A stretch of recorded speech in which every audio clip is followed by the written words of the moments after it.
Hello everyone, आप सभी का स्वागत है अपने YouTube channel Balaji coaching classes में। आज हम लोग पढ़ेंगे हाइबर प्रक्रम द्वारा अमोनिया का निर्माण। NH3 को यहाँ पर अमोनिया पढ़ते हैं। इस विधि से सबसे पहले अमोनिया हाइबर नामक वैज्ञानिक ने बनाई थी, इसलिए इस विधि को हम हाइबर विधि कहते हैं या फिर हाइबर प्रक्रम बोलते। तो सबसे पहले इसमें हम पढ़ेंगे सिद्धांत। सिद्धांत में क्या होता, जब नाइट्रोजन और हाइड्रोजन को, सिद्धांत में क्या लिखेंगे, जब नाइट्रोजन और हाइड्रोजन को 1:3 में लेकर इसे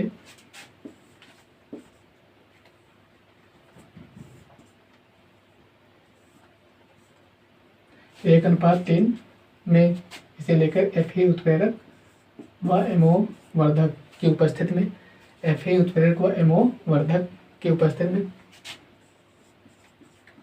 500 सेल्सियस ताप व 200 ATM दाब पर इसको गर्म करते हैं। Fe क्या होता है, उत्प्रेरक होता है। ये जो रासायनिक अभिक्रिया होती है उसको बढ़ा देता है, और जो उत्प्रेरक होता है उसकी मदद कौन करता है, MO वर्धक। MO वर्धक क्या होता है, मोलिब्डम। यानी कि जब Fe जो उत्प्रेरक होता है कार्य करना बहुत कम कर देता है, तो उसको कौन बढ़ाता है, MO वर्धक, इसको बोलते हैं मोलिब्डम। तो यहाँ पर क्या प्राप्त होती है, अमोनिया प्राप्त होती है।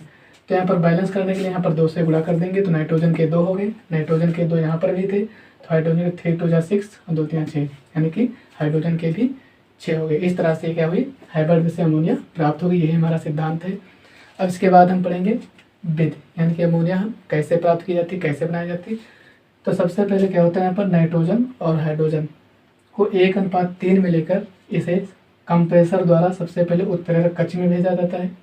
सबसे पहले नाइट्रोजन व हाइड्रोजन को कंप्रेसर द्वारा सबसे पहले उत्प्रेरक कक्ष में भेजा जाता है। इसमें Fe उत्प्रेरक और MO वर्धक रखा होता है। यहाँ पर क्या होता है, दोनों की क्रिया होती है। किसकी किसकी, नाइट्रोजन और हाइड्रोजन की क्रिया कहाँ पर होती है, उत्प्रेरक कक्ष में। तो इसमें जब क्रिया होती है तो 20% अमोनिया की वाष्प बनती है, 20% अमोनिया की वाष्प बनती है। यह वाष्प निकलकर संघनित्र में पहुँचती है। यह वाष्प यहाँ से निकलकर सबसे कहाँ पहुँचती है, संघनित्र में पहुँचती है। संघनित्र में क्या होता है, एक तरफ से ठंडा जल प्रवाहित किया जाता है, दूसरी तरफ वो जल निकलता रहता है।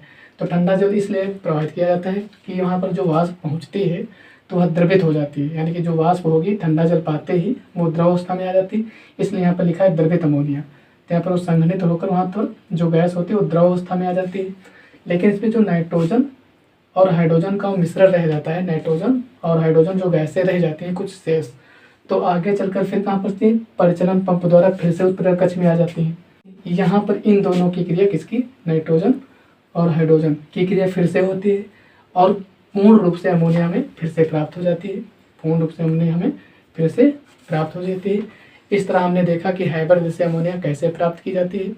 अब इसके अगली वीडियो में हम पढ़ेंगे डेकन विधि से क्लोरीन का निर्माण। धन्यवाद।